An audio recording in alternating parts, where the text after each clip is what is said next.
कोल्हापूर जिल्हा परिषद सदस्य राहुल आवाडे लोकसभेसाठी फॉर्म भरणार असल्याने कोल्हापूर जिल्ह्याच्या राजकारणात खळबळ उडाली आहे।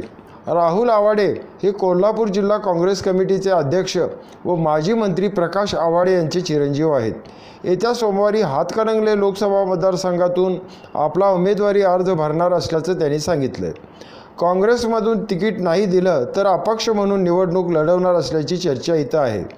त्यामुळं इचलकरंजीसह जिल्ह्यातील सर्व काँग्रेस पक्षामध्ये खळबळ उडाली आहे। सुजय विखे पाटील, रणजितसिंह पाटील, सांगलीचे प्रतीक पाटील यांच्या पाठोपाठ राहुल आवाडे यांच्या भूमीकडे सर्वांचे लक्ष लागून राहिले। या पार्श्वभूमीवर स्वाभिमानी शेतकरी संघटनेच्या भूमीकडेही सर्वांचे लक्ष वेधले आहे।